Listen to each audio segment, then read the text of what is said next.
go across the bridge. Oh, actually, no, not that way. This one is better. The one right behind the info desk.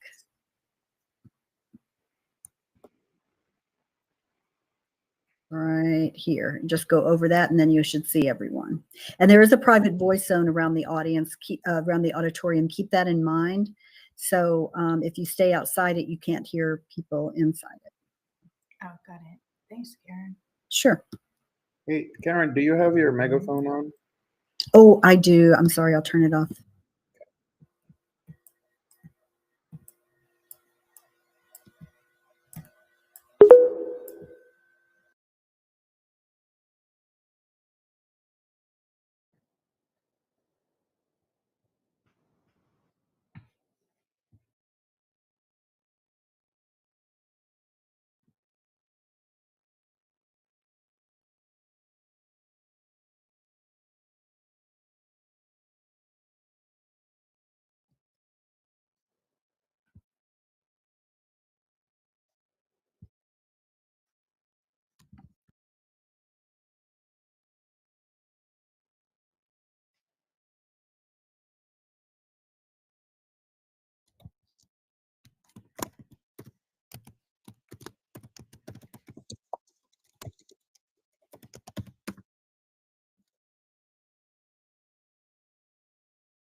Hello and welcome, everyone. We'll be getting started in just a few minutes.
There you go. Just go on over. Make sure to go in, all the way inside the audio zone in the auditorium.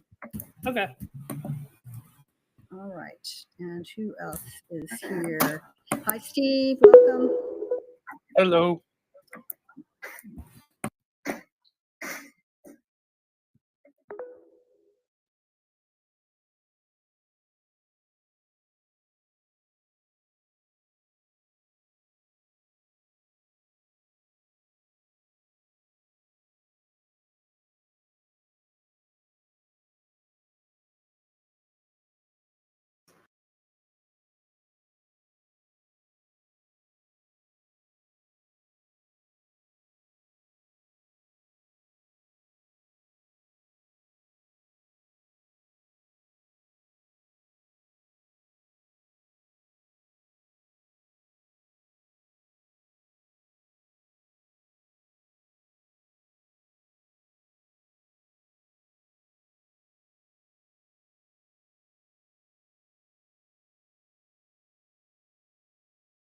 Could you tell us a little bit about how we've come to be here in Frame? Yeah, absolutely. So wonderful to be here. Wonderful to see you all. Ben, thanks for inviting me. A little backstory. So when we were thinking about how to build Frame, really one of the key things on our mind was how do we build this thing such that it's easy for people to get in and out of it? It was really one of the key things that was behind our choice to build this such that it would run right from a web browser. We've always believed that in some ways the web browser has been the metaverse all along, right? It's this mechanism we have, this medium we have of moving between different but connected destinations. And Frame is just one of those destinations among many. And the web browser is the mechanism that we use to traverse these things. That's not to say, of course, that there's no reason why interoperability and navigability isn't possible between native applications and web applications. That's a little bit harder technically, as anyone who has tried to sort of do elegant traversal between like a Unity world and a web world from a VR headset knows that these are real challenges, but they're not insurmountable ones. It just takes the will, like the kind of the collective will of people involved who care about this to come together and see what they can do to make it happen. And that's exactly what this group seems to be all about, right? Like thinking about how do we make it easy to traverse and navigate between these different but connected destinations, no matter how it is that they're built, whether web or Unity or what have you. And I like to think that like moving around between different destinations in the metaverse should be as easy as moving around between different ideas that you have in your head, moving around between different people that you want to be talking with and to.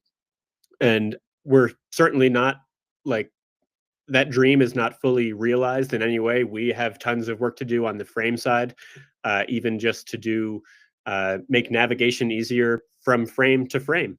That we know that we need to do, but we see the vision clearly of what it means to have a good interoperable sort of metaverse, and it's a vision worth striving for and fighting for.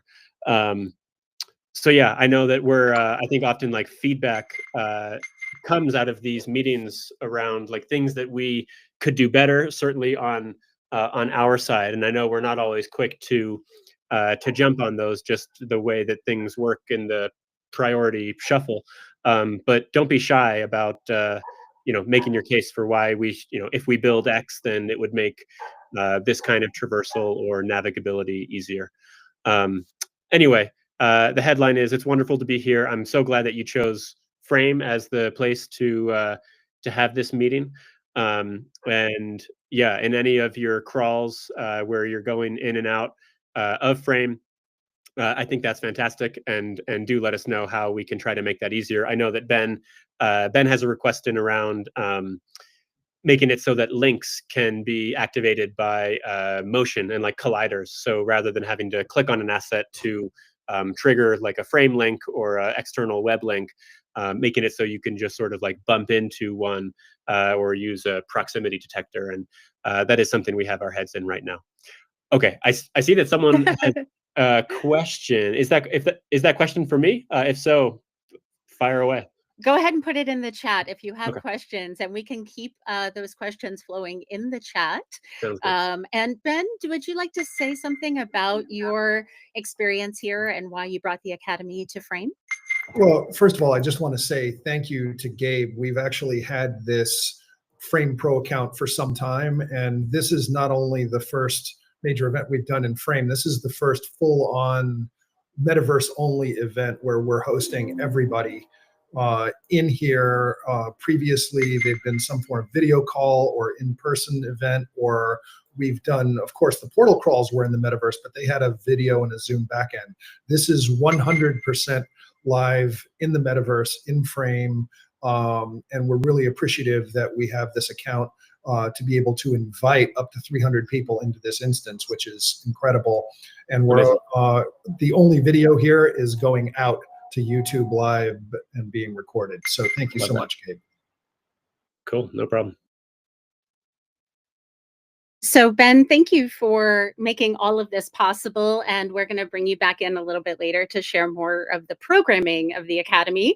But first off, I would like to bring up my co-host, Julie Smithson. Julie? Hello, hello. Hi, Evo.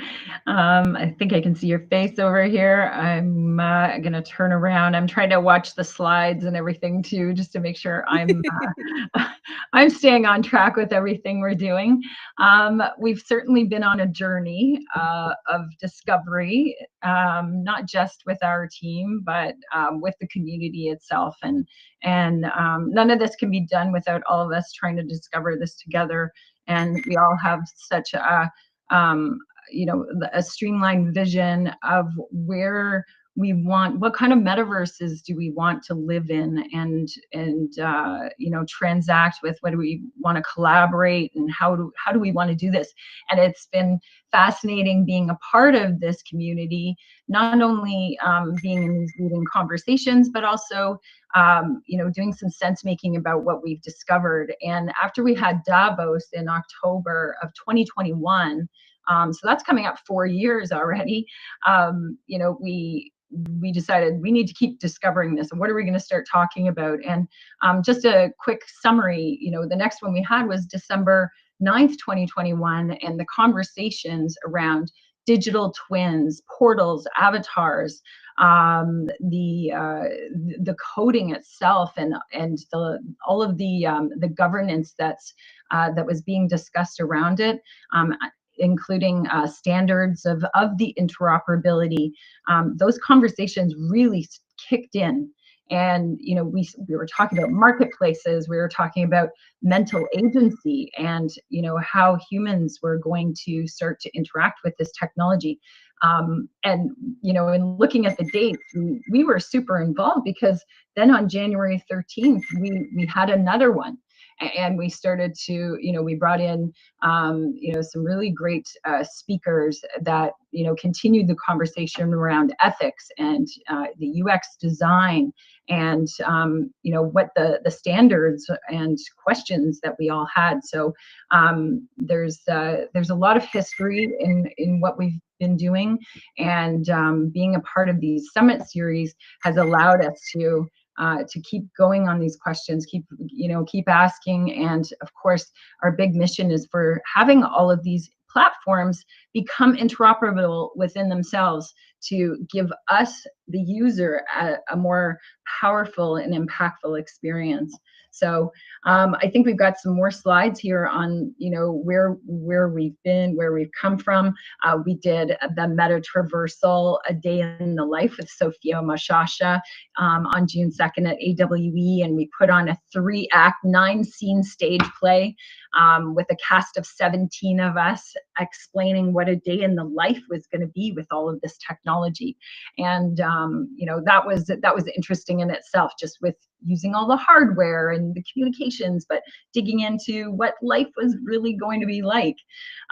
We also did some some amazing in-person conferences, and our teams are carrying this conversation to ensure that we all bridge out in applying the governance and the ethics behind everything that we're building and collaborating on. So, you know, being on stages obviously with MetaTr versal, but also you know, at AWE and CES and the Infinity Festival, our teams have been there. So you know, when we did the first 6 portal crawls, we then started to travel together, and we have an annual tradition now on New Year's Eve. Evo and myself and whoever wishes to join travels along, you know, with us to discover the frictions of portaling and traversing. From all of us here at MetaTr versal, thank you for joining us. I'm Evo Haney. I'm joined by Julie Smithson, and we come here in order to traverse together across the 3D web. So welcome to MetaTr versal. We've been doing these portal crawls now for a couple of years. Evo and I have done, and the team have done these portal crawls. We love to learn from your experience. We're going to walk from one platform to another platform. It's not something that all platforms support. I think the most important thing now is we share our knowledge with each other. We have tested some of these things, but they do operate differently on different devices. They also may not operate for you the same way they're operating for us. So think about what you would do to make these spaces and the portal jumps themselves more effective. Those are feedback items we want to give back to these platforms as well as to the industry as a whole. A lot of questions to answer and keep discovering and innovating together, but I think it's just amazing that we can do this together, and it's a great collaboration. And all of you who are curious about Portal Interop, and if you decide to share some of your journey, we look forward to hearing your reflections on all of this and more. Thank you, Evo, for playing that video and the collaboration of our team pulling all of this together, including Julian and Allison and Ben and Karen behind the scenes. So the big question that we want to know from everyone today, we'd like to use the chat in the frame feature to capture some of your ideas. We've got a great lineup of people speaking, but the main thing is what's your opinion and where do you see the friction in interoperability right now? And we'd love to gather your thoughts through the conversations today. Evo will keep asking, where do you see the friction? You know, how do you define friction? I, on the side, am going to be doing some sense making, and as I've done before, working on a mural board myself, just on some of the ideas coming from our show. And I look forward to catching up with you, Evo, at the end of the show, and we'll do a recap of what we've learned today and some takeaways for everybody who's joined us. Thank And you. before we continue, Evo, if you wouldn't mind coming up a little bit closer to the MetaTr versal avatar, because that's the camera, and if all the other speakers could come to face the avatar so we can see you all. Well, that's perfect, Evo. That's great. So thank you. Excellent. Well, thank you, Ben. And thank you, Julie. Julie has been doing excellent work with us, also not only as a host, but as a sense maker, someone who is graphic recording and helping us to bring together all of that insight into actionable items. So when we ask about friction, that is a part of our journey because those are the elements that we want to tackle between portal crawls. Those are the feedback items, as mentioned in the trailer, that we want to make sure that platforms are receiving so that we can all have a better experience together. So Ben, I believe it is your turn. So if you want to come and join me up here, and we are going to explore a little bit of the work that you've been doing in this space. I'm going to go ahead and reshare the slides as I need to reload them.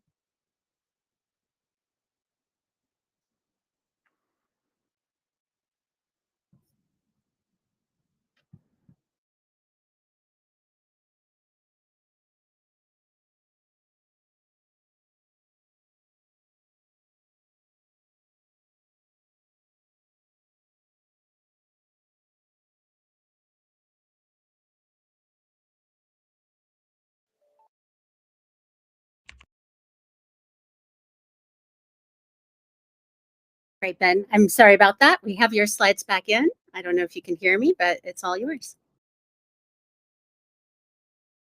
I was on mute. I was in the middle of thanking everybody for being here. So I'll start again. Evo, Julie, Julian, Karen, and everybody who has helped support us along the way, including Allison Morano, who will speak a little bit later, has been such a great team effort over the last 4 years to be able to bring this multi-format series on standards and interoperability in the metaverse to us. And so I'm got a lot to go through, so I'm going to be as quick as I can.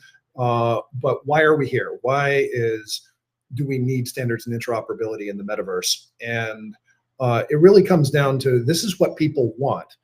And we take for granted a lot of the things that we have in terms of the way mobile works, the way that television works, the way that online video streaming works. And it's not the same in the metaverse. And so the tech stack is a lot more sophisticated. So there's a lot of problems that are yet to be solved. But as I'll get into, it's really about giving people what they want, which includes that our avatars and our digital goods travel from one, not just world in a platform, but between platforms to instances in platforms. And so what is really slowing down adoption, it's really not helpful that we have all of these siloed platforms that are unwilling to cooperate with each other. And what we're advocating for is that they get together and they agree on protocols that allow this so that we collectively can travel between worlds. Next slide, please. And so there's a lot of challenges. Identity is the biggest one. And there are a lot of people that are working on identity. I'll talk a little bit more about this in a few minutes, but ultimately, the OS layer of each platform needs to be able to support the interoperability. And we're very familiar with, if we launch a link from a Google search about an actor or a movie on IMDb, it will open the IMDb app on iOS. That's something we take for granted. Or if we click on a Zoom link, it opens a native app. This is just as possible with that, but we don't have an even way for this to be implemented so that a group of people across who are using different platforms all at the same time, whether it's desktop, mobile, or VR headsets, or ultimately AR headsets, to be able to share an experience together and travel into the metaverse together and keep traversing to other platforms together. So we need to have a targeting system. And I recommend something as simple as URL arguments. These things do exist, where it declares what instance, what world, what instance on a platform we go, and even an array of people that we want to travel through to go with us, because it's the togetherness that really makes the difference between this being a lonely 2D platform experience and a collective experience like we're having right now in Frame. So one of the things that we've experienced a lot is back channel audio is a real challenge. So we've been using Zoom and Discord and other things to be able to keep track of what we're doing. One great example of this is in Meta. You can have a Meta party. And so sometimes where everybody in Meta headsets, we're able to do that. But we don't have a back channel that goes across whatever platform you're on, so that if some straggler gets lost or malfunctions and can't enter the world, that they can keep up with their friends. So I think that's back channel audio is really important. And lastly, it's the political will. And I used to work at the UN, and I used to hear all the time, oh, it's a matter of political will why the world is dysfunctional. Well, that's still true. But it's also true that the platforms of the metaverse aren't cooperating with each other, and they think that siloing their platform for whatever reason, usually security, but security issues can be addressed, but it's a matter of supporting functionality that allows us to do this. So could we move on to the next slide, please? So solutions, as I mentioned, are URL arguments and make links that launch applications. But we also need to adopt. There are certainly many proposals out there. There are a lot of people working on standards, but it's a matter of the key players in each area of the industry to come together and agree and say, yes, let's support this together. That's the political will taking effect. That's what needs to happen. And platforms could opt to support inbound only, outbound only, or both. and it's really up to them. But what's really key is that at the very least, you have inbound. And I don't see how any platform could object to having people travel together as registered users and land in the platform. And so the identity is probably the biggest friction point, because, you know, with Web 1, we have email solutions. I guess we can go to the next one, Evo.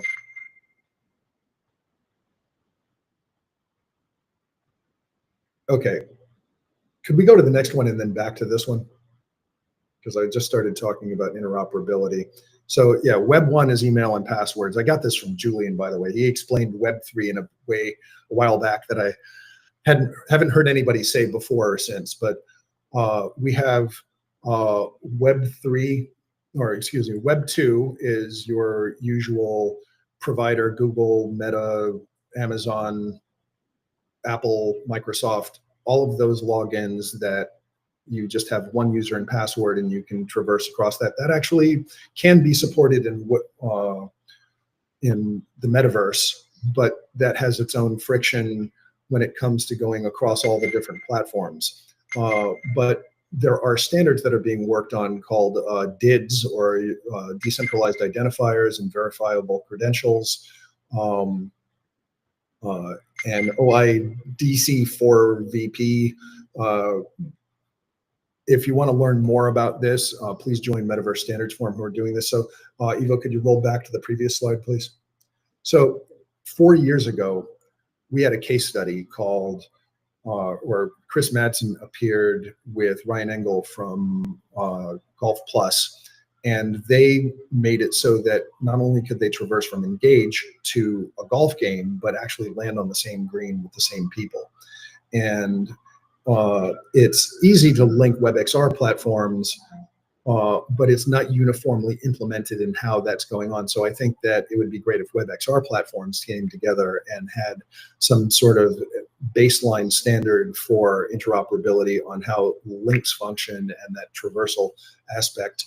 And many platforms still choose not to implement these links, even though the success of the web itself is dedicated to that. And my last slide, 2 down, please. So imagine the web without links. And that's kind of where we're at with the metaverse. And that is why MetaTr versal is here to keep that conversation going and continue to advocate for it. And our series has been very impactful over the years. There are a couple of things that we can point to that we really feel made a difference, including Neil Trevitt, who was our founding fellow, who was at many of our events and summits, and is still a fellow of ours. Went and formed the Metaverse Standards Forum, which right now is the de facto body. It is the UN of standards making. It is not a standards organization itself, but I would definitely recommend joining with your company and being part of that conversation. And lastly, Welcome choosing not to future of adopt standards. Sorry, you took away my thought there, Evo. You got one. I was just wrapping up. All right. Choosing not to adopt those standards is the biggest friction point. And the sooner we do that, the better off mass adoption will be. So I'm way over time, and back to you, Evo. Thank you. You've really set the stage for us here, and I really appreciate you going into the history as well as where this collaboration is going. Other events that haven't been explored too much here include some of the work that the Academy's been doing in volumetric video as well. That is not going to be explored in this event, but will be explored in a future event, and we'll make sure to include that and include you on this. So as we walk ahead, we're going to meet next with a pioneer who is working on interoperability and portal interoperability specifically. What are the standards that we want to agree to? So I would love it if Alfred Tom could join me onto the stage. Thank you. Yes, a big round of applause for Alfred. Now, I'm going to give you a very brief introduction to Alfred, and I feel like it's not going to be good enough. But this gentleman has been working on the edges of interoperability and specifically portal interoperability for some time. And I'm sorry, I can't see if I have Alfred here. I don't believe we do. I'm gonna see. I'll look into that. Okay, Let's so go to the next we thing. will bring him up while I introduce him just a little bit. So Alfred leads OMA3. OMA3 has been working on draft specifications for Interworld Portaling System, or IWPS, which was a protocol developed with Alfred Tom and Roderick Kennedy. So Alfred also leads Wivity, which I believe is working on governance frameworks and infrastructure across the immersive web. And he is also the head of the Lumion Foundation. And let's see, let's see, maybe we have lost Alfred, and that's okay. We will do our best to catch up with him later if he is not here with us in frame.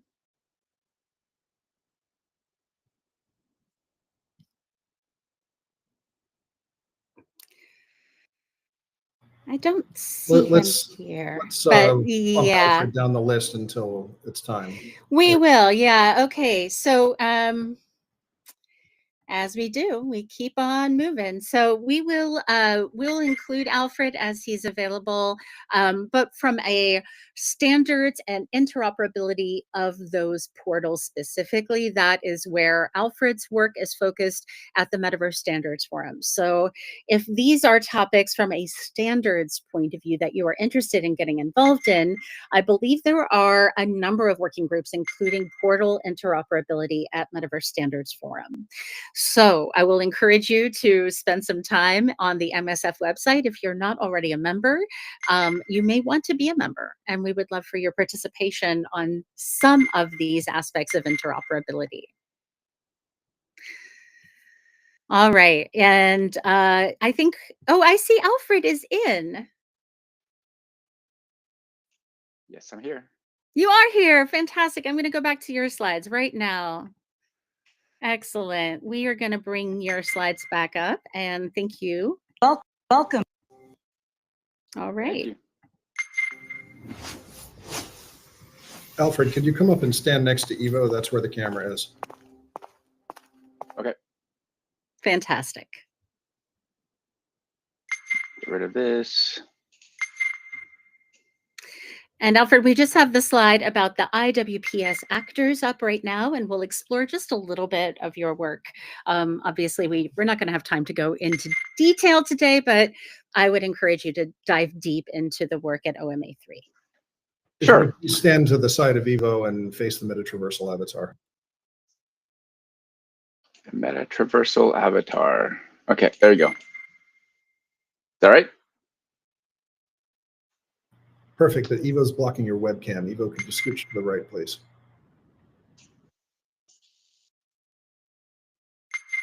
There you go, and thank you, Alfred. All right, we're all set. Okay, great. Yeah, so thanks for having me. My name is Alfred Tom. I'm the executive director for AMA3 and also a board member of Metaverse Standards Forum. One of the first technologies we standardized or started to standardize within AMA3 is the Interworld Portaling System, which is why I am here.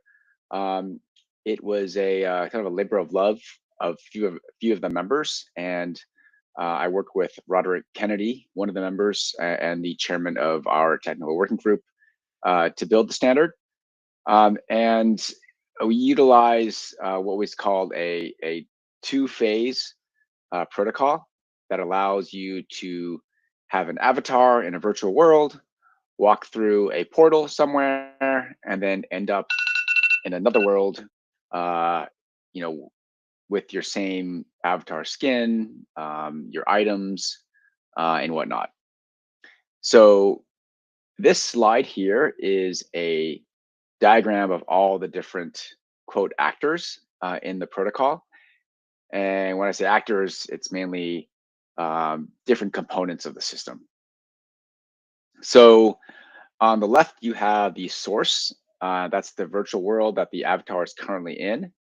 And on the right, you have the destination, which is where the avatar wants to go once they walk through the portal. So the source usually has two components. There's a source cloud. You can think of that as the gaming server.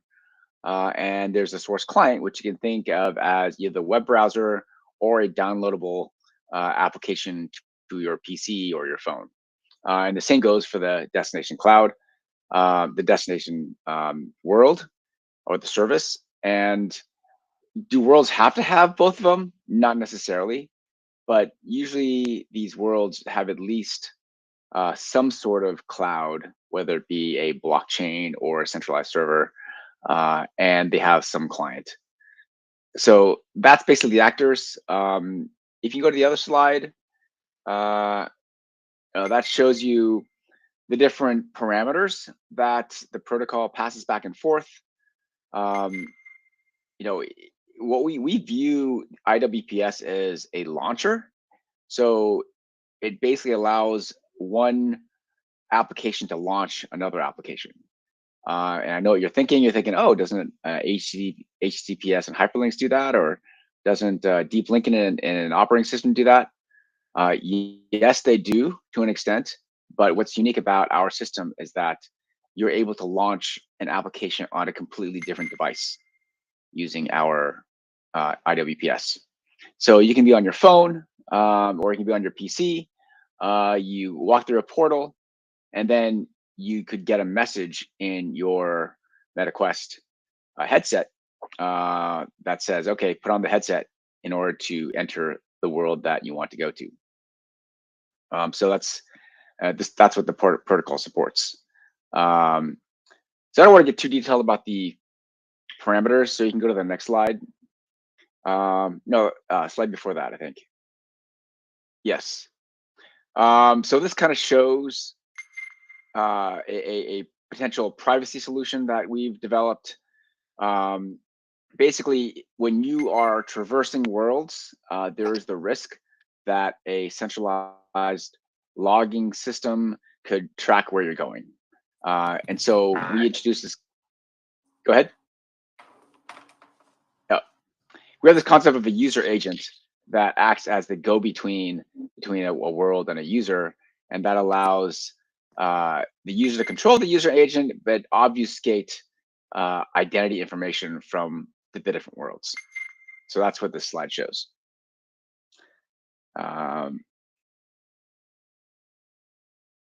So yeah, so that's pretty much. Yeah, I was wondering if you could tell us a little bit more about ways we can participate on the portaling system and the standards themselves.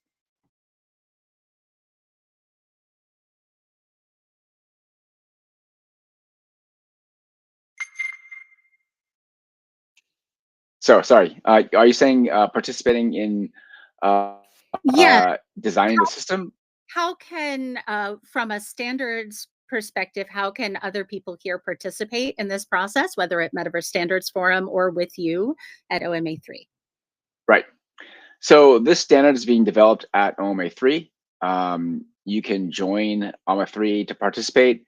You go to oma3.org/join, and you can sign up there. There is a small membership fee you have to pay.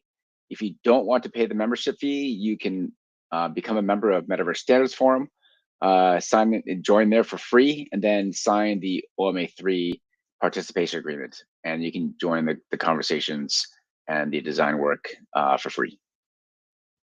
So if you're interested in getting involved from a standards perspective, I would jump in at MSF as a place to start. So Alfred, thank That's you right. for sharing a bit more about what you're working on with OMA3. I understand that the portaling system is now in draft spec. Is that correct? Yes, the draft spec. We'll look for more feedback. We probably won't finalize until we implement more, have more worlds participate, because generally you want to make sure that the standard works and is implemented before we finalize it. But yeah, and once you finalize it, there can always be a version 2 after that as well. I believe that if there are any other questions for Alfred, I know that Alfred isn't going to be able to stick around for too long, but drop questions in the chat and we'll do our best to pass those along, even if we can't necessarily get to all of those questions today. Anyone who wants to participate, the typed chat here is going to be a great way to do that. And then we will absolutely open up our mics and everything at the end for more conversational time. So Alfred, thank you so much. oma3.org/join is that I'll put it in URL the if chat. you're interested. And thank you so much for having thank you for joining us here today at MetaTr versal and the Portal Crawl Town Hall. Yeah, thanks for having me. Yes, absolutely. And I'm going to dive into just a little bit more of this wild community of practice for a few minutes. As you can tell, this has been a labor of love that many different people have been working on aspects of for going on 5 years, really. Some of us became colleagues during the pandemic. We started having these conversations about how do we move through the open immersive web together more effectively. And we started doing tests together. What you're seeing on the screen right now is a test that I did recently where I went out with a portal cam, a brand new scanning device from XGrids. I took the Lixel Kitty, but they now also have the portal cam, and you can go out and take Gaussian splats of the real world and add portals so that you're connecting the immersive world and some version of the real world as well. And so as we test these ideas around interoperability, this is again from Arrival Space, we have been testing so many different methods and platforms. There's a lot that happens before we come together and do a portal crawl. And sometimes that happens with small little groups where we're testing the capacity to walk through these worlds and seeing if it's going to work. This is what I do at my design lab in Reality Craft as well, is figure out the edges of our research and development, figure out how to test those boundaries and see what we can create together as a community. So this is not funded work. Currently, the work that we've been doing on portal crawls for the last few years has been a volunteer effort by many, many different people.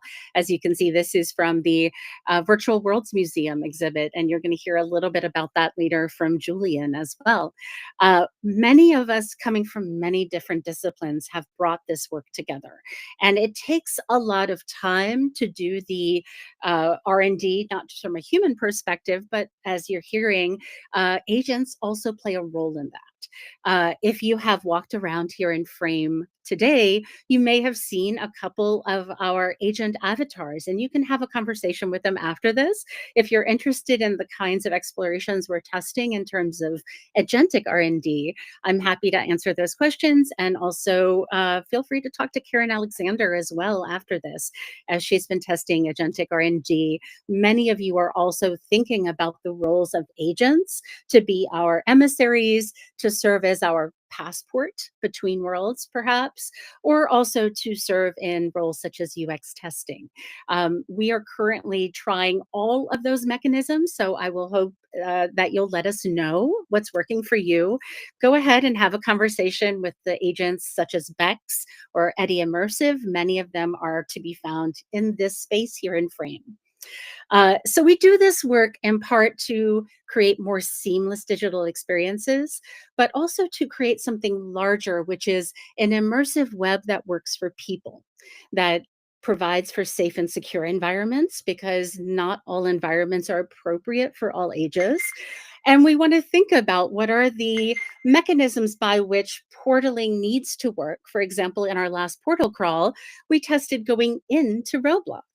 That is something that we hadn't tested before. So we wanted to really get clear about, is portaling the right solution? And if so, how can we grow the ecosystem so that there is support for that while also keeping the participants safe and secure in those environments? We don't want to add to risk, but we do want to add to identity and making sure that communities can move effectively together so that we can walk through a new world with our friends. And we're seeing this come to life as there are now world building tools in AI where you can publish new worlds very quickly to the immersive web. This is one test that I did a couple of days ago in a tool called Dynamics Lab, but there are many of these world on a prompt, basically, generative tools that will be creating new types of immersive experiences. Currently, none of these things are interoperable with the larger immersive web. So while we see things like portals perhaps represented throughout narrative fiction and also in gaming, they are not functional portals currently. So there's a lot of work we can do, not just in creating great immersive experiences that are connected, but in making Hello, everybody. agreements This is make Chris sense. Madsen reporting in from Engage. Ben asked me to quickly put together an example of how we're using interoperability portals inside of Engage with various partners. In this case, I want to showcase VR Patients. They create simulations for nurses of how to deal with patients using AI and virtual reality. Fantastic company. And we've very quickly, it takes about 60 seconds to build a portal that will take you to another application, in this case, VR Patients. So imagine you want to have a class or a demonstration. You have 70 people here, and at some point you want the students to be able to jump into that simulation. So when you're done with your class, you dial up a portal and hop on through. Let me show you how seamless this is. Let's jump on through, and the transition should begin. There we go. We're now making our way over to the other application. And here we go. What did that take? Like 5 seconds? We are now standing in the VR Patients simulator. So I can pick the simulation that I want. You can dial in various types of simulations in all kinds of granular detail and experience it. Hope that's helpful. Take care. Bye-bye.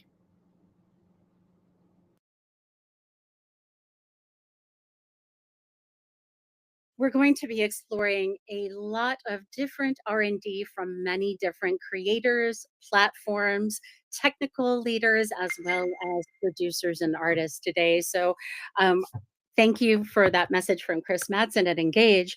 And next up, I would like to invite to the stage Karam Malitsky Sanchez and also James Baikoyanu.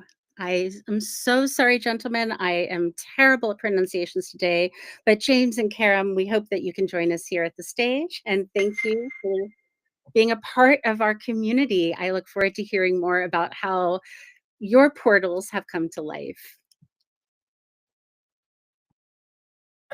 Can you hear me? I hear you, yes. Okay, Hi. perfect. Hi, everybody. It's nice to see everyone again. I'm just going to do a bit of an impromptu talk here, talking about some of the things that we've been working on. When we were putting together the Canadian Hispanic Latin American Virtual Museum, which was built on the same framework as the 5Rs Festival Online, which itself is built on a highly customized version of Janus XR, which is a JavaScript port of the original WebXR engine built by Dr. Karan Singh and James McRae. We went through a stage of preparing it for accessibility concerns. I did a 2-year cohort with a bunch of festivals and schools around what accessibility even means and what is possible inside of our various budgets. And the takeaway was that you can know about what accessibility can be, and that means on every aspect. It could mean socioeconomic, linguistic, visual, just tech awareness and understanding, and that you can't hope to accommodate all concerns, not even pretend to, but you can do your best. And in the process of creating the museum, we did a bunch of tests. First of all, it had to be trilingual. And that trilinguality had to be done by vetted translators, not through an algorithmic process, because we're dealing with heritage ceremonial costumes that have very specific language and naming. And it had to be trilingual at a click. So everything had to be translated in the code 3 times. And because we were building this from scratch, we couldn't rely on any kind of existing CMS. So we didn't have the luxury of mise en place data that could be displayed in corresponding architecture. So the reason I'm saying this is because when we got to the low vision testers versus the no vision testers versus the testers who use other input modals like eye gaze or head turning, face recognition, etc. Every one of them used a completely different environment to access our site, which again had to be trilingual.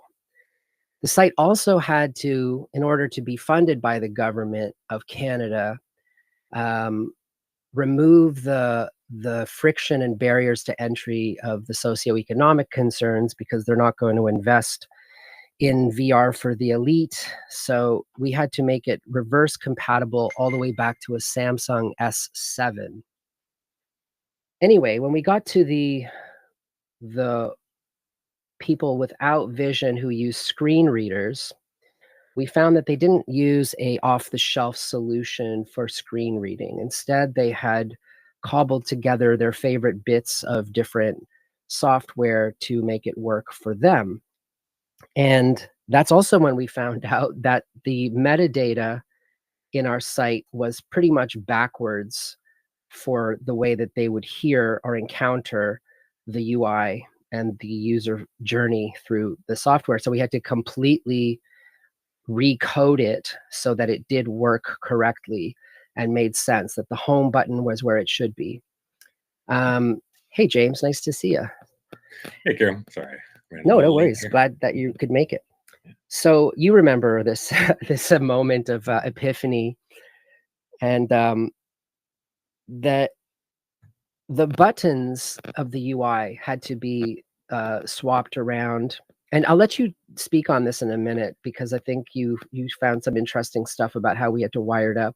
But the obvious thing is that you shouldn't be thinking about accessibility as an afterthought. It'll definitely inform every design consideration that you may have in the way. James, do you want to talk a little bit about the testing that we did with accessibility testers? Yeah, I think one of the main things there is that you don't really know, especially with people who have kind of alternate accessibility restrictions, how someone's going to be interacting with your content. So really kind of, this is something I've done even before we got into VR and all that, is you kind of design first as it's an information architecture problem, where you have to kind of like structure the page. It's similar for SEO, similar for accessibility, where you're kind of, everything should. Oh, sure. Yeah, is that a little bit better? Yeah, so just kind of thinking of your page as information first, and then all these, like the 2D UI, the 3D world is kind of ways of representing that information, but the structure of the information as presented to the user's browser, just because you don't know how someone could be not even looking at it, they're just using their ears. And so obviously having your information in a kind of flow that makes sense really helps, versus if you have to kind of make a special thing just for these people. And yeah, as far as like accessibility, like, yeah, one of traversal, moving between these sites, it's hard enough for people who are using keyboard, mouse, and desktop or VR, whatever it may be. But once you start getting into these accessibility issues, it's so very inconsistent as you go between different sites. So I think that's definitely a big challenge that needs to be solved. If you want an idea of what it's like, try using your Kindle in accessibility mode and having it read to you in your earbuds and just navigating that. And that's with Amazon behind. Mine is on. Oh, there we go. There we go. Sorry about that.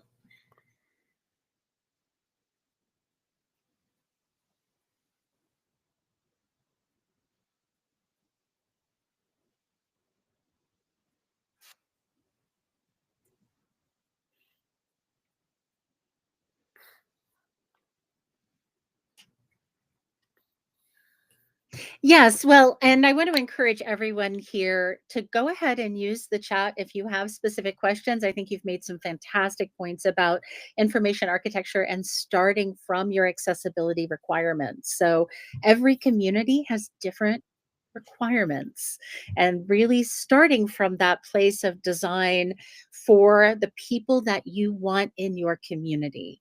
Because otherwise, if you're creating walls and barriers to participation, that is leaving out whole groups of people that you might want in the room with you. I just want to thank you, Karam. One of the first portal experiences I had was 5 hours. Oh, nice. Would have been 3 years ago, I think. Is that correct? Yeah, and another thing about that is that when we build 5Rs, we're welcoming people who are not necessarily VR users. In fact, one of the reasons that we keep 5Rs online going is for all the people who can't fly across the world and attend a local event.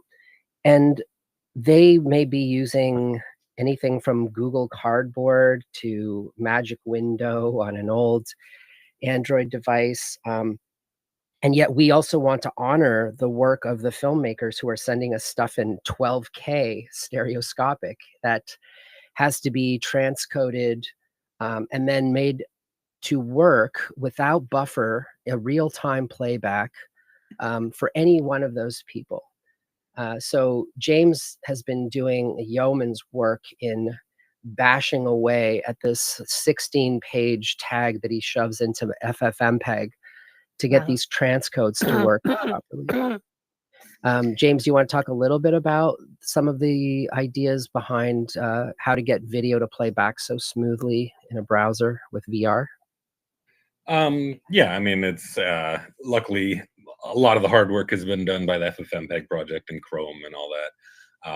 But just being able to take these, as you said, very high resolution, very demanding files, and again, it's a form of accessibility, making them accessible to people who may not have a fast bandwidth that can watch that, or a device that can even handle that kind of resolution. So again, this is all kind of accessibility and portability all mixed up together. It's all about making sure that the content that you make can meet your users where they are. Another thing is that for the virtual museum, we decided not to use avatars because unlike some of these spaces where you log in and you have moderation and so on, because of COPPA restrictions, we couldn't put a place that's supposed to be open 24 hours a day to anyone who can enter, such that it could be a threat for children. Or any vulnerable parties. So we removed inline chat and we removed inline avatars, and we also relied on a waypoint system. And waypoints are not new to anybody, but they're nice to have for folks who, just don't have a way to spin the screen around or poke at small targets on it with their finger, or even have fingers for that matter. And then how do you make that interesting, and how do you make it clear that that is a system of navigation? So one of the things we did in the museum was, as you would click around these icons in the 2D interface, so every affordance had its own iconography that we custom designed that hopefully represented something. After playtesting, we said, do you know what this actually means? And that would take you to a waypoint that would illustrate what you were thinking about or looking at or doing. We even added arrows that would fade in and fade out when you were looking at the right context so that you could do a 90-degree rotation, because folks can have a hard time navigating and get lost with the camera and point in the wrong direction. So it goes down to a pretty granular level when you want to get into it. But doing accessibility testing teaches you these things, which then trickle across all modals for interaction across all platforms. And also, of course, we had to build a responsive system. So the desktop experience is different than the mobile experience, which is different than the Google Cardboard experience, which is different than the MetaTr experience. And we test on all those different headsets. We're testing on indexes and on Vives and on Pimaxes. And we're able to get some feedback in the system about where those might be failing so that we can make some accommodations. But of course, anybody who's in this room knows that browsers have their own minds and their own agendas, which are not necessarily WebXR aligned. So all you could do is try to build in that robustness in advance. If you're not thinking about these things, you're prone to whatever winds may be blowing. And test with a wide community. I see one. Yeah. Lessons learned about working with multidisciplinary teams that are sending work in different formats. Now, keep in mind, we're going to dive deeper into this for the volumetric video events later, but are there specific lessons learned for how you work with your teams on wrangling all of that interesting content, data, and art? You asked two people that are kind of qualified to talk about that. James, do you want to talk a little bit about your Internet Archive project? Which one? I've done a few with them. Well, let's say when you were trying to do a 3D version of archive.org, for example, what were some things that you found out? I mean, I think one of the challenges for 5Rs, for the Internet Archive, for anytime you're getting content from someone, whether it's wide internet or from a creative, if you're delivering that on the web, obviously you're kind of restrained to what your target platforms are going to support. Artists in general like to use the top of the line newest codecs and whatever, the whatever their application. H.265 is a great example where it's been around for a long time. Everyone should be able to play it, but because of just licensing issues, on my desktop, I use a Linux desktop, and I don't have a license to play H.265 content on my Linux machine. That's the world we live in.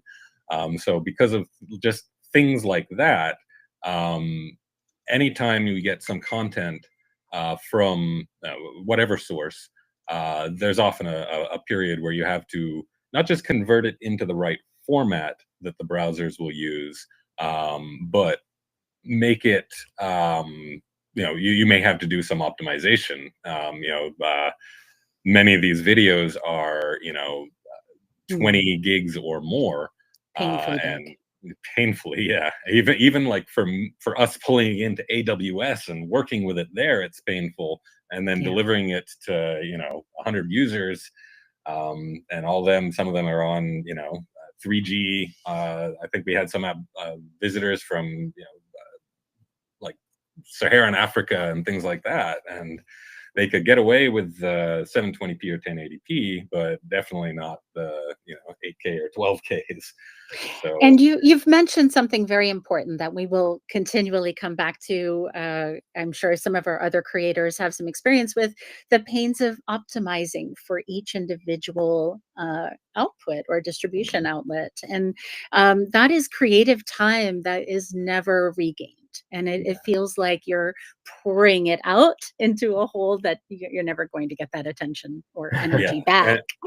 And it can hurt sometimes, because that the person who created this obsessed over every last pixel, making it perfect. And then you're like, well, now we got to make a trimmed down version of it. And it's never fun to be the person to tell the artist that we have to kind of restrain their vision or deliver a lesser version of it. But and we try really hard to absolutely. honor that, but it's also better that it be shown than not, right? Exactly. I also wanted to just add really quick that on another side of this, I'm actually working right now on a government-funded project looking at digital asset management strategies and cataloging assets that we're talking to people who typically do this for museums or for photo collections, or who have to filter millions of assets for a TV station using a Python intermediary application to make sure that everybody's using a common language.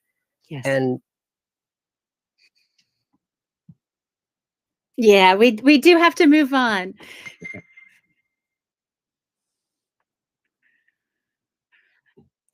all right, see you guys. Thank you for having us. Yeah, thank you so much. And I suspect we're going to be diving into these portability of art, assets, and experience topics. So please follow up with all of our speakers, but also some of these topics will show up in a future event as well. So next up, we have, I call her Aunt Athena. Athena Demos, would you please come to the stage?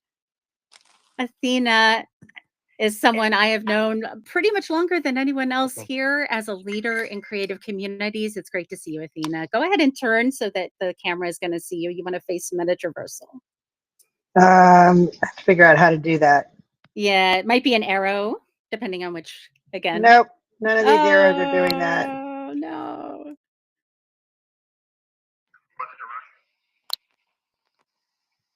There we go. Yeah, there we go. There we go. Okay, sorry about that. I had to make a whole new account. So it's been a long time since I've been on Frame.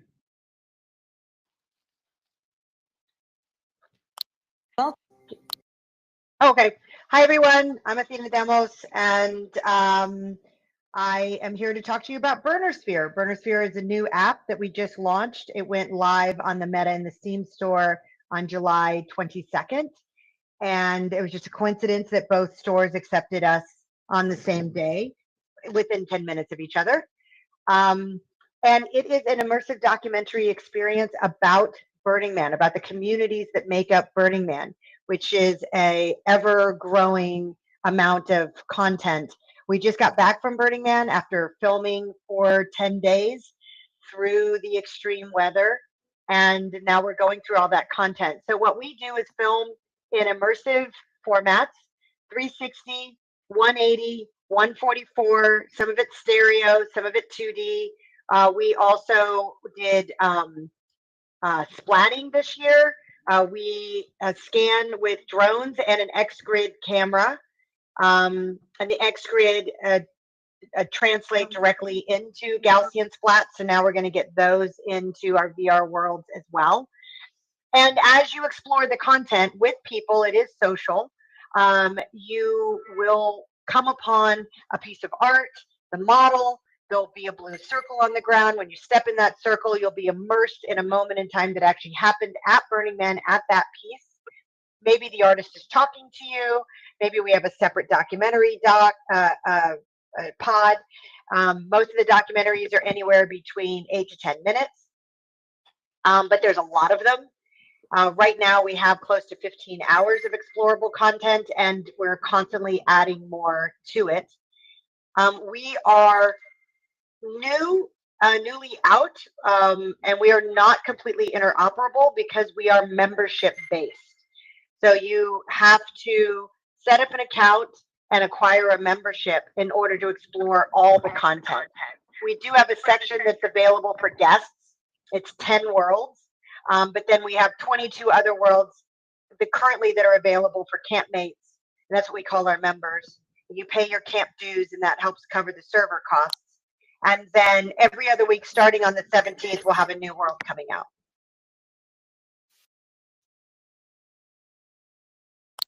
My megaphone is on.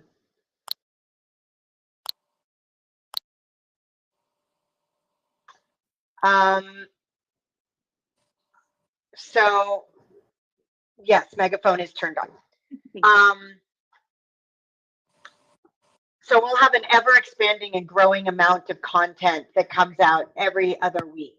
And we will have regular world tours to explore that and premiere parties when we release it.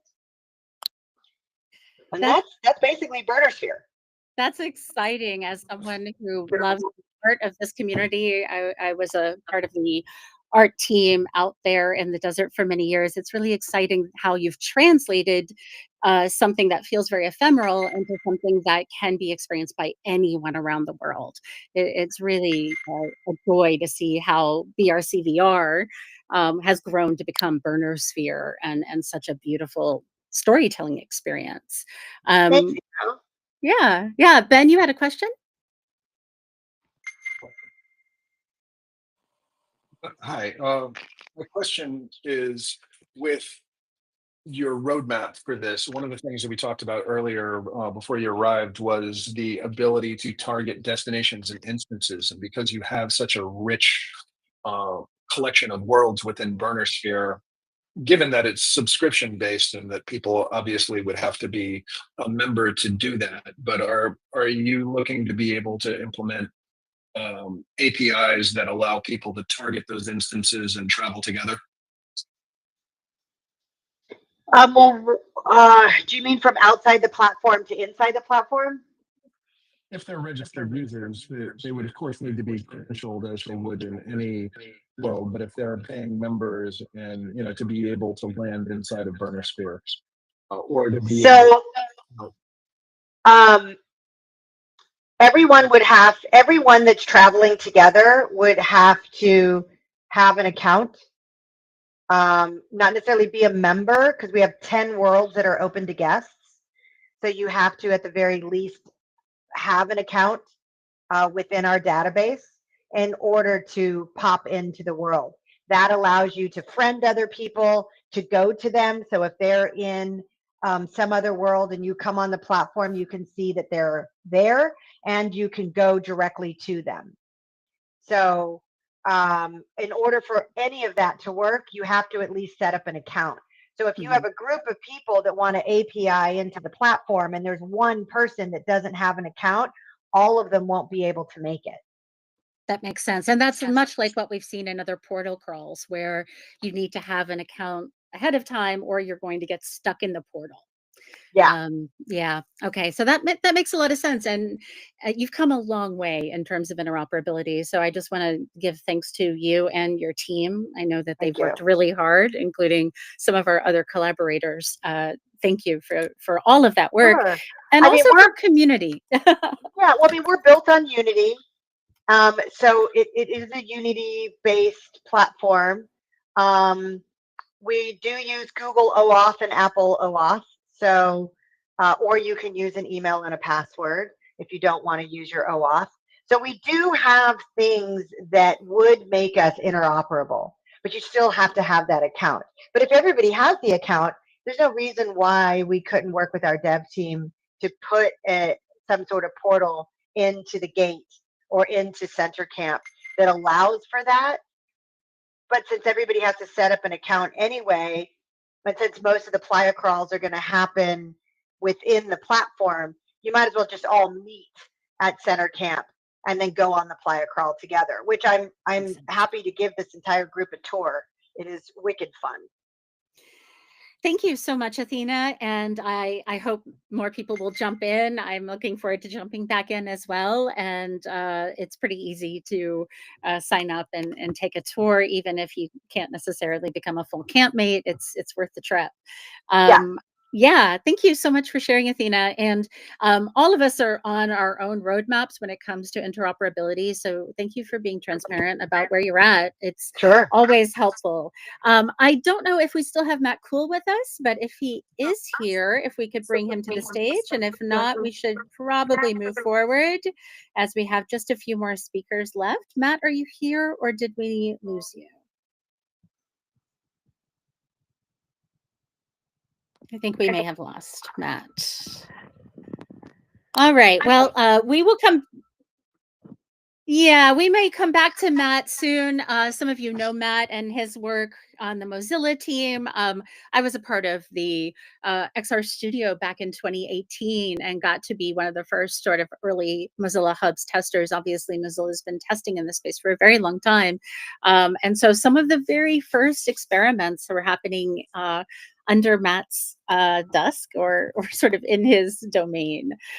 So if he's here, we'll bring him back up. And if not, we're going to bring up Dulce. Thank you for sticking with us. I think we have just a few speakers left. Dulce, are you here? I am here. Excellent. Great. I'm going to let you share a few minutes. I got a screenshot in from your amazing art show earlier today.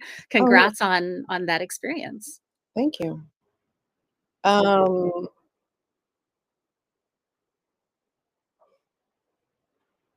turn my webcam on. You guys want to see my face?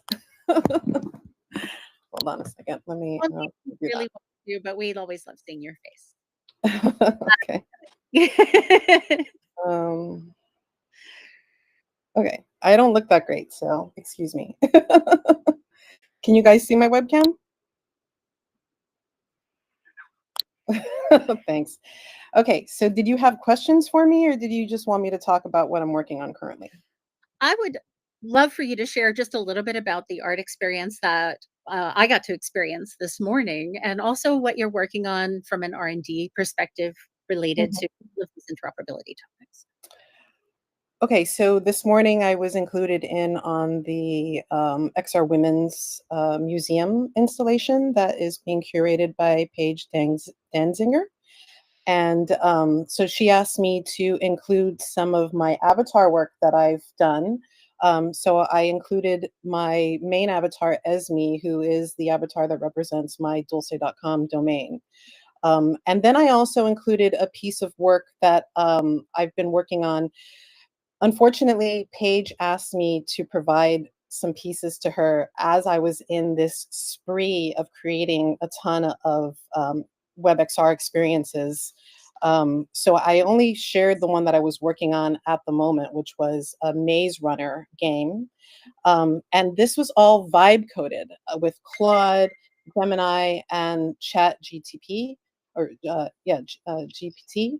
And when I discovered vibe coding, I literally it was like a huge explosion in my brain.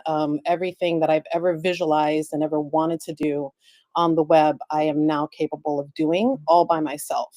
And I feel that anybody who's a systems engineer or a systems builder can get into vibe coding and create their entire product from soup to nuts, all with an army of bots, of AI bots to do it. I don't know if that's good for our community moving forward, or if it's going to be something that's very beneficial. But right now, I kind of feel like a bit of a superhero creating these experiences. So I have a whole suite of domains, and one of the domains that I bought many years ago with the intention of building an avatar creator system is the domain Avatar Gods. And now that I'm able to actually achieve all the visions that I've had, I've brought that domain back to life, and I am now building an AI to 3D pipeline for creating very customized avatars that can be used here in Frame, can be used anywhere, just like a Ready Player Me avatar, but they are AI generated by the user, and they will be beautiful mesh, fully rigged, fully face blend shaped avatars that can be used across multiple different systems and platforms. And in the same breath, I am actually creating experiences for people who create these avatars to have experiences, multiplayer experiences. One of the very first experiences that I've created on Avatar Gods is a nightclub honoring a person who I believe embodied avatars in real life. His name was Lee Bowery, and he was a club promoter in London, and he had his own nightclub called Taboo, but then he also traveled the world and was around many different other nightclubs in the United States and all across the world. And I personally had the pleasure of being around him around 4 times, and he made such an impression on me that till this day I feel like I needed to honor him in some way. So I created a virtual nightclub called the Bowery Bar on Avatar Gods. And this is a place where you can go in and dance with all his different avatar iterations that he's created over his lifetime and do it multiplayer style. He's the first. I'm going to make multiple different worlds honoring different people that that influenced me and I consider embody what an avatar is, or what to what it is to hold on to an avatar or to become an avatar. Kiss, the band Kiss is one of them. I'm actually going to make one honoring them. So like people that's, you know, and Guar is another band that I really think embodies. Guar's the one I got to meet as a kid. They're fantastic. Yeah. So, you know, those are the ones that influenced me. And of course, I would love to get feedback from other people. I would love to make one that's specifically related to actual avatar deities, specifically in the Hindu religion. But definitely I have to partner with somebody who's very versed in that and understands that wholly, so I do it properly and respect every aspect of it. But everything that is related to avatars and what it means to embody an avatar is going to be filtered into Avatar Gods and given people the opportunity to explore different venues related to that. And then personally on my dulce.com, I use it as a sandbox experimental site. And I have right now literally in the works about 10 different WebXR, vibe-coded WebXR experiences that I'm working on, and specifically building out a back-end system that can handle multiplayer as well. Wow. You are up to as much as I am in the R&D department and then some, and it's really exciting to, number one, be with another vibe coder who's testing the edges, because for those of you who haven't tested much in vibe coding, it is not necessarily built for the 3D experience. And there is some work that you have to do in order to get our tools to speak fluently together. It's almost as if they are speaking different languages and we are a translation tool between them when you're doing this level of testing and R&D work. So Dulce, thank you, number one, for being our resident avatar artist for the MetaTr versal series, for the play. You've really done fantastic work with us. Yeah, the Sophia one that's up on the wall over there is my avatar for Sophia. I made a bunch of other ones as well. I'm actually going to probably bring them back up and get them looking better so that they could be displayed in here as well. But it's the entire MetaTr versal crew made a version for everybody. Much better than these generative AI ones that we have here. But Dulce, thank you so much for taking time to explore your process with us. And I hope people will check out your website. It has a lot of these tests together. And I just one more quick thing, just to reiterate on what you said about the 3D, which is very important and something I've been noticing in my vibe coding. These models are not aware of our spatial community. They're really not. They're more aware of basic web development or basic native app development. And I've been training Gemini and Claude to just hone in on what WebXR means. So when I say WebXR, it understands that there's a whole breadth of libraries and codes that it's got to pull in to make it a viable WebXR experience. And I've had to hold its hand through this process, but hopefully it'll get better. And Claude is honestly the best of the large language models, but we're going to be talking a lot about world models in the coming year. And world models are different and they think differently than language models, which think differently than humans. So figuring out the language between these things is a part of the R&D process. So thank you. Thank you, Dulce, for all of that detailed R&D work, but also for being on the edges and trying new things with us. And next, I want to make sure, Allison, can you come to the stage? Yeah. Allison Morano has been one of our Portal Crawl co-hosts and hosting us in Multiverse for the past few crawls. So she's going to share just a little bit of her work in Multiverse. Thank you, Allison. Hi, towards Evo.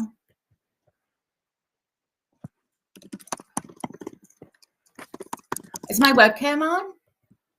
Oh, look at that. My first time. I've learned every time I come in with you guys, I learn something. And my megaphone's on. I think I'm good. So, hi, I'm Allison Morano, and thank you very much for inviting me today. I've taken part in 2 of these portal crawls so far, and I was asked to come in today to kind of talk about the experience of creating the portals as needed. From what I know from the MetaTr versal crawls in the past, they each time try to shake it up and go to new places and new apps that allow the interoperable portals in and out or only in. And that's some of the friction that we go through. And I'm just going to talk a little bit about it. If you can see the first slide, there are 2 portals that work pretty well, but they do need some massaging, and one is from Engage and the other is an app called Multiverse.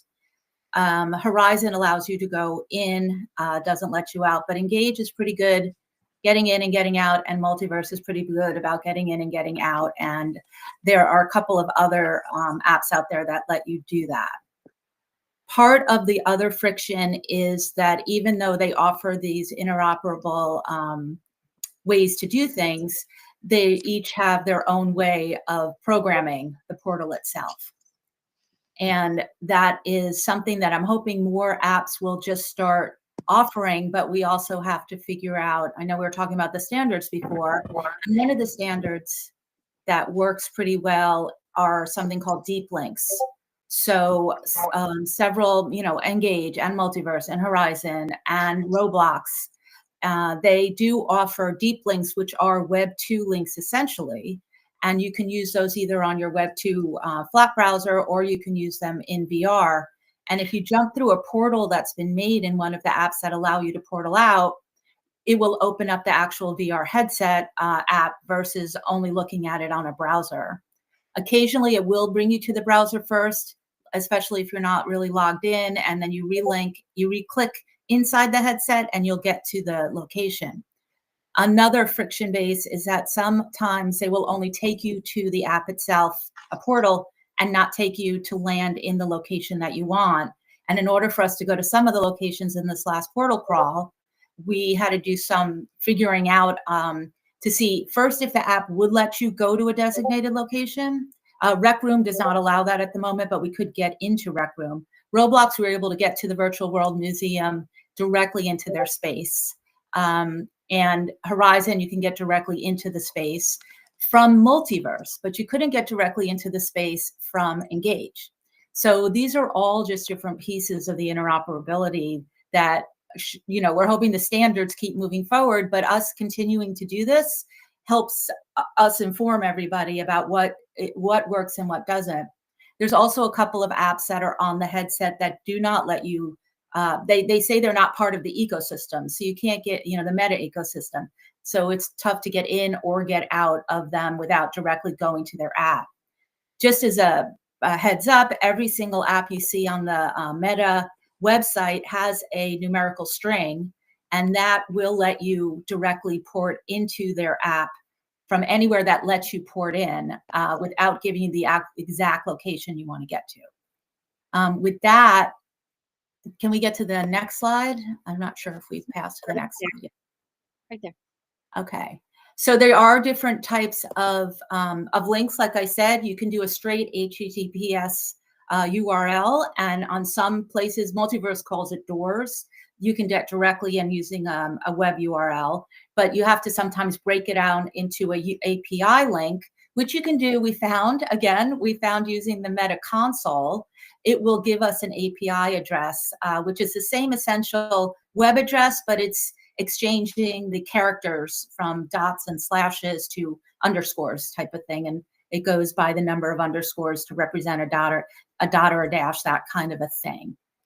So there's just lots of different interoperable ways to do this.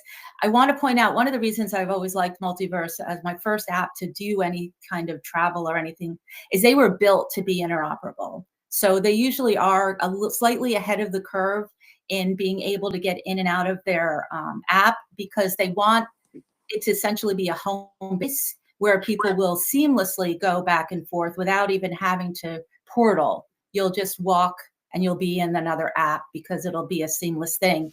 That's going to come with the evolution of the operating system on the headset, either headset, whatever headset you're going to be using. With that, I want to know if there are any questions. And feel free to Okay, and feel free to drop any questions you may have in the chat, and even if we don't get to them right now, hopefully, Allison, you will see those. Where do people find you if they want to connect with you? I know you have the Chamber of Commerce in Multiverse and also other places. Yes, so I started the Metaverse Chamber to be able to network and put out their own doors where you can, again, depending on what app we're in, I have set up right now, starting in Engage, but we have a pretty dense setup with a number of different locations in Multiverse, and we have a pretty good location in Horizon. And you can always find me in there. Allison Morano is my username in across the board. I try to keep it pretty standard. So you can always find me as Allison Morano on pretty much any social app or LinkedIn or whatever it is. But the metaversechamber.io is the website, and you can find me all those ways. I also go ahead. Oh, go ahead. Oh, I want to add another note about interoperability because we were talking about this, and especially during the last portal crawl, there is another standard that carries through on the different apps for the most part. And that's because most of these apps are built in Unity. I've been doing some research into it, and I was actually asking the CEO of Multiverse what he was thinking about interoperability, because I know it's a big deal to that particular app. And you'll find, I saw a couple of notes where people were in one app and then jumped into another and were a little bit lost on the controls. And there are a lot of standards that follow you from one app to the other, whether you're in your headset or you're on your Web 2 browser or anything like that. The WASL keys, I believe it is, to walk around, but on your controllers in the headset, pretty much the left key with the lines on it, the flat key, will open and close menus. For example, if you hit it once in Engage, in Multiverse, in Horizon, you hit it once, it opens up, you hit it again, it closes. The joysticks from forward motion and things like that, some of them I found are a little bit different in something like Rec Room. They do a few other things, but it's pretty standard. The A and the X key is a pointer to get through a portal. So if you use your A or your X key, the two bottom keys, you'll be able to activate portals as you come across them in at least 3 or 4 apps that I know of. I don't know that there's a deviation in other apps, but mostly. So for Unity-based worlds, you're leaning into the interoperability of Unity itself. Is that strategy? Makes sense. Which is where most of this is built. Yeah.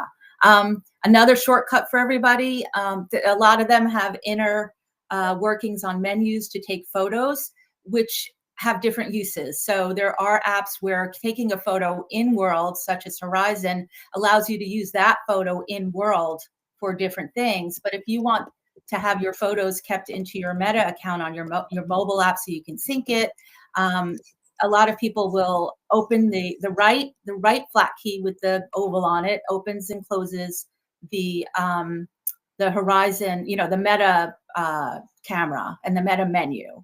But if you hold down the flat button for a second and pull the front trigger, you can take an overall Oculus photo from any app that you're in or any world that you're in. If you hold that button down, the flat Oculus button down, and hold the front trigger longer, it will boot up the video. So you don't have to mess with a menu in order to take a photo or video pretty quickly. So you just use the flat button in conjunction with the front trigger.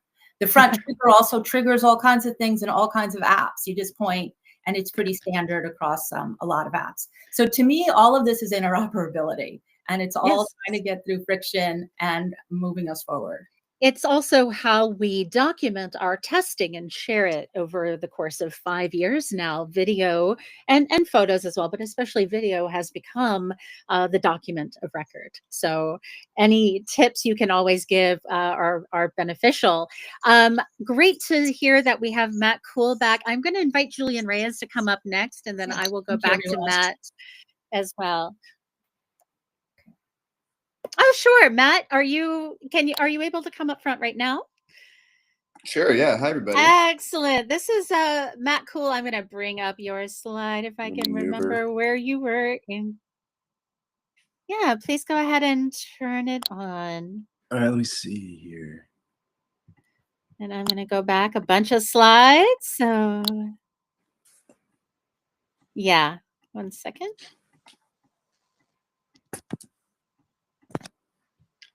Hey everybody.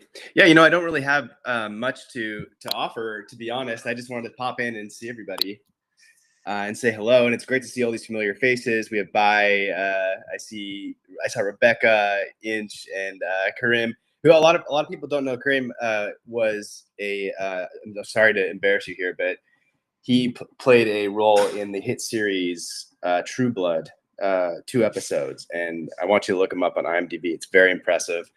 And I was, and so yeah, we're in the presence of some stars here, gang. So, but yeah, so yeah, I don't know, I don't know exactly what is on my slide right now, but I just wanted to say Just hi. your name, my friend. Just Okay, your great. name. Yeah. Yeah, I just wanted to say hi and see, and it's great to see this group just pushing that boulder along. And that's it. I'll Yeah. give up the rest of my time here. Well, Matt,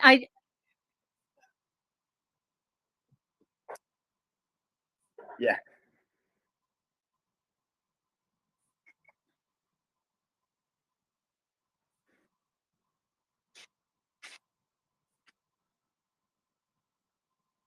Yeah, one thing, well, immediately when I entered this meeting, I was thinking to myself, like, what can I do personally to help move things along? And, you know, looking at can I use, I noticed that Firefox, we still have WebXR behind a flag. And then I quickly searched that in our user forums, and I found that there isn't even an idea request. So that is the first order of action for me, is to get an idea request in there so we can start upvoting it in the community. And you know, I think web standards is very complicated. It's not at all my expertise, but from a community standpoint, you know, we can do things like that. We can chime in, be in the places where feedback is given, get in on those threads on GitHub and with web standards, and just be a voice there. And you know, so that's what I would recommend.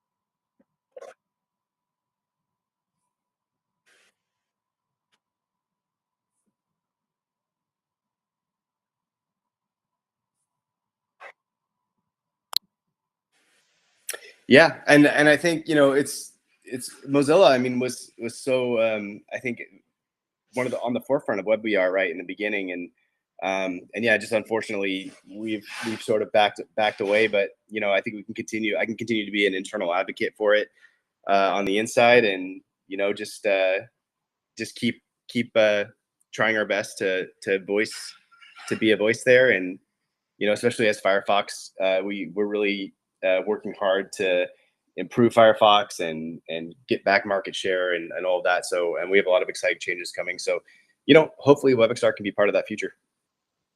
well, Firefox is certainly a part of my present. So I want to thank you, Matt, for all that you've been doing, and for giving us space to experiment with you in all of those different arenas.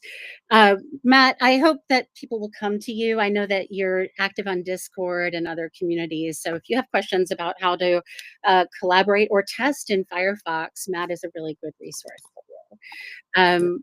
And Julian, I believe you are up next. If you're making your way to the stage, I think I see you. Yeah, there's that puffy jacket. Great to see you, everyone. And Matt, thank you for making time. I know some of you have very young children at home, and we're grateful that you were able to be here with us today. Julian Reyes and the Virtual Worlds Museum. Thanks for joining us today, Julian. Yes, thank you so much for the invite. I really appreciate it. As great to see a lot of friendly faces. As most of you know, I work with the XR Guild in the library. I'm also part of MetaTr versal. I'm like boots on the ground, actually working with Allison and Steve and everybody on the team to figure out these portals. So it's really a great group of individuals that lend different kind of superpowers to make this happen. So I'm really excited to speak here. Next. I want to talk a little bit about the Virtual Worlds Museum. It wasn't my intention to create this level of research, but my first inclination was to create a visualizer of virtual worlds. I wanted to see what the metaverse looks like, right? Because it didn't make any sense to me that all these virtual world platforms are listed on a spreadsheet or on a list. So we went in there and actually got usernames and passwords and started mapping all of the platforms. And that itself was a very, very deep research, because it brought me to the realization that we needed a taxonomy for all of these different worlds. So we created these exhibits to categorize the WebXR worlds, the popular VR apps that kind of make you download something to your computer, your game worlds that are more geared to that type of interaction, your specialized worlds that dealt with like omniverse and simulations and training and education, your walled gardens and so forth, your blockchain worlds, right? That's its own category of virtual worlds, and the open source worlds, where I find really exciting. That's like the new frontier of these organizations and companies and friends who get together and spin up their own servers and create their own experiences. I think that's really cool. Next, please. So to take it a step further, we went in and we started creating hubs, museum hubs in all of the different platforms. And that is something that really expanded our perspective of these virtual worlds, because we get to not only map them in relation to each other, but also showcase them with these interactive exhibits that live in various platforms. The WebXR exhibit is in Arrival Space. The VR exhibit is in Horizon Worlds. The games exhibit is in Roblox, and a Roblox build is really exciting and is getting a lot of traction, and we're building the rest of the exhibits. And then this is also where we do all of our research. And now, with Steve Van Loon's help, we were able to get all of our data and create a three-dimensional interactive force graph so we can map all of the different virtual worlds. So this is, to me, what the metaverse looks like. This is the map of all of the virtual worlds with the organization of our taxonomy. And I will be unveiling a video of this at Immersive X. I see Tomas here in the audience, so I will be showing a video demonstration in later in a few months. But this is really the only place that you can interact, search virtual worlds platforms, and it would actually launch those worlds. And if we have a hub in there, it will launch our hub. And we're also creating a Unity build where it will be interactive, utilizing the deep app link technology that Allison mentioned. So we are actually creating a standalone application to be able to traverse through all of these worlds. Next, please. And lastly, I wanted to mention our Spotlight video series. We won a couple of awards, so thanks to the team for that. Carlos Austin and Ivo Heining. We actually go and explore all these different worlds and interview the world builders and the platform owners. And that in itself is another way to create our own living artifacts, right? These videos will live forever, and now researchers in the future can actually see what has happened in these platforms. And we're actually exploring ways to utilize AI to revive some of these worlds and what they look like, the ones that are defunct, and be able to view them either as a skybox or with a 3D geometry. So we are actively looking for sponsorship and funding for these efforts. But regardless of where we go, the virtual worlds.museum is where you can find us. And what we do is preserve the history of virtual worlds through these interactive experiences, through the exhibits, and through the videos. So I would love for Ivo to take it from here. Julian, number one, I just want to thank you for your leadership. That one map image we saw was 2 years of work. And to you, to Stephen, to the entire R&D team, you've been leading in this space for such a long time. And we're charting together what the future of the immersive public commons is going to be, what both private and public spaces are, and how they're going to dance together, how we're going to dance through them. So what Julian just shared it encapsulates a very large body of work. And so, number one, I just want to thank you, Julian, for your leadership. But number two, if you have any big picture visions of the ways you want this to be experienced down the road, any visions for portal interoperability that you would like to see happen in this space? The the main thing that I think it is to inspire the platforms to become more interoperable by seeing the value in what we're doing. Like, we've created a portal from Engage VR to Multiverse to Roblox, which is exciting because it's a seamless experience, right? And maybe these platforms, you know, some of these platforms might not even know that that's possible, right? And I think there always has been a fear of like, well, why would I want users to leave our platform to go somewhere else? Well, we don't even consider people users, right? We consider them visitors. We consider them collaborators. So it's not only that people can leave your platform, but they could actually come in from different worlds. And I think that is the reciprocity that can happen with these technologies that we're pioneering. It seems like you're treating the public commons more like a public park and less like private walled gardens, or recognizing when there is a wall, that wall might exist for some reason. It doesn't mean that we can't put a door in the wall. Exactly. Yes. And in our case, portals. So that portal can look like lots of different things. As previous speakers have mentioned, that portal can look like a round space. It can look like a door or a vehicle.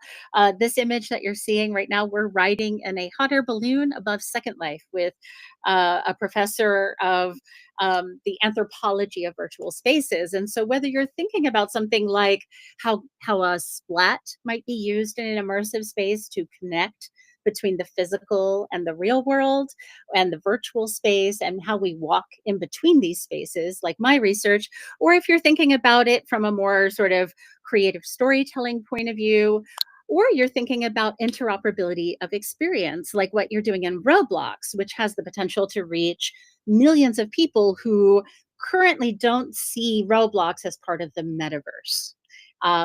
That is changing, right? We are less stuck in our platforms and walls than we ever have been before. So this is an opportunity to open that wall, as a song I like will say, open that wall and just figure out how to keep creating these connection points between worlds. I'm really excited by the work you're doing in Roblox, but also we've won awards together for the Spotlight series. So congratulations, you've won now 2 film festivals this year. Thank you so much. Really appreciate it. Appreciate the time and the effort. Absolutely. And Karen Alexander, we're going to be wrapping up. And Karen, our other fearless leader from the Academy of Immersive Arts and Sciences, is going to be joining me. And Karen and I also created some of what you're seeing here in Frame. So Karen, take it away. Awesome. Well, yeah, it's great to be here, everyone. I did turn on my webcam, I believe.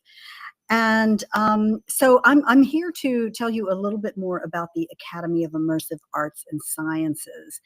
And we at the Academy do believe. I did not hear what you said, Ben. Giving you a slide. I'm giving you Okay. All right.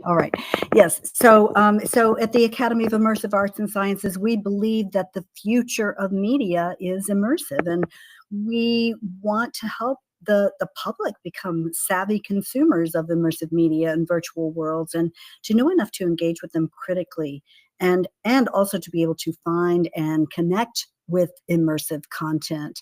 We're talking at a pretty deep level here today, but most people don't have any inkling of the things that we're talking about. But we also want to help people who are creators and developers increase their knowledge so they can understand what it takes to bring excellence to their productions and to foster a healthy ecosystem. And interoperability is one of the characteristics of a healthy ecosystem, I think.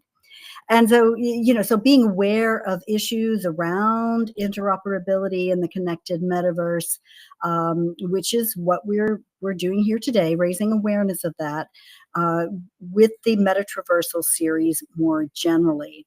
And our efforts with MetaTr versal are part of the Academy's Educate pillar. The other two pillars are to inspire and to recognize. Our Ready Player Golf program, which is the world's first charity golf tournament in virtual reality, benefits the Children's Cancer Research Fund and illustrates the power of the immersive community to use the technology to create good in the world. And the Academy is also the fiscal sponsor of the Poly Awards, which addresses our recognize pillar by honoring achievements in the immersive space. And this includes ways in which builders and creators strive to do what they do in an ethical fashion, thinking carefully about what it means to be responsible creators and inhabitants of the metaverse. And we know how hard people in this field work, and we admire their dedication and the ways they are constantly pushing the boundaries to bring imagination to life in full 360 degrees. So we have some exciting events coming up for you. And the next one is the Immersive Distribution Summit, which takes place on September 30th. So just 20 days from today. And that should be a really interesting discussion on ways that we can find, discover, and deliver immersive content. Those are going to be followed by the Ready Player Golf 6 tournament. That's taking place on Friday, November 14th. And it will be followed by an award ceremony on Saturday, November 15th. And I really encourage you all to take part. It's super fun. We play in Walkabout Mini Golf and, again, collect money that goes to the Children's Cancer Research Fund, really a worthy beneficiary of our efforts there. But it also raises awareness of the metaverse and what we are able to do in these spaces. We will also have a mission responsible event, and now this is part of the Poly Awards series. That is going to be really interesting. You should be able to find a video of that, and Kent Bai, who took part in it last year, recorded or shared the audio from it on his podcast. So I encourage you to look that up and listen to him and Britton Heller and Ingrid Kopp and others talk about some of the issues of ethical responsibility around the metaverse and immersive creation. And we're going to wrap up the year on December 30th. This is becoming a tradition now of us having another portal crawl on the New Year's Eve. So we hope that you'll join us for that. You'll get to try out all the things we've been talking about here today, and also help to share your reflections on that experience so that we can help compile all of this knowledge and put it together and try to chart a path forward or through those portals. I think that's it for me. Oh, just one more thing. Yes, Eva, you mentioned this space here, and this is our Academy home. Please come back and visit it other times for what's here. Absolutely. We hope you'll come back. Feel free to interact with the agents and the avatars here that in some ways will support us as we have been transcribing not just this experience, but some of the other data behind our previous experiences to learn more from those. So thank you, Karen, for your leadership and making sure that everyone is seen and heard. And I know that we're going to bring, Come on.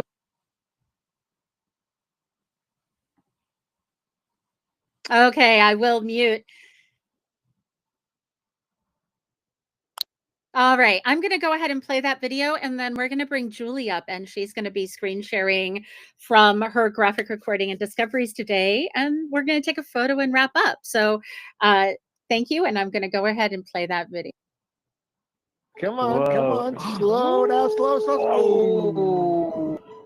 Wow, Nice. fantastic, DJ. Welcome to the 6th season of Ready Player Golf, the world's first virtual reality charity golf tournament. And we're proud to announce that for the 4th year, we're supporting the Children's Cancer Research Fund Big Dreams Virtual Tour. Hi, I'm Elizabeth Allen, CEO of Children's Cancer Research Fund. We are so proud to work with James and the Big Dreams Tour to bring these VR experiences to our kiddos while they're here and enjoying so much more of life than they could from just their hospital bed. James Arrigo has opened extraordinary doors for children to step into, engage, and unleash their creativity beyond imagination. They're at the beach. Cows. Then you make a sandcastle. Little animals inside the castle. Oh, cool. They have a place to live. This is great. You did an awesome job. From building entire worlds, producing music videos, to designing custom sneakers that are delivered straight to their homes. We made these custom Nike sneakers in a virtual reality sneaker laboratory in the metaverse. Many of these kids can't get out and explore the world like most of us do. But through our community support in virtual reality, they find freedom beyond hospital walls. Please join Ready Player Golf. The VR community is integral to our efforts to bring joy to these kids' lives and bring an end to childhood cancer. The Big Dreams Virtual Tour continues to bring hope and inspiration. Grab your headset, rally your team to raise funds, and join us on November 14th for Ready Player Golf 6, where every player in VR changes lives in reality. Go to readyplayergolf.org to sign up and join us on November 14th. On behalf of everyone here at Children's Cancer Research Fund, thank you. So that is what one connected experience looks like, and we hope to have many more, but thank you to the team at Ready Player Golf for putting those portals in and making that possible. I'm going to go ahead and stop sharing so Julie can share her screen.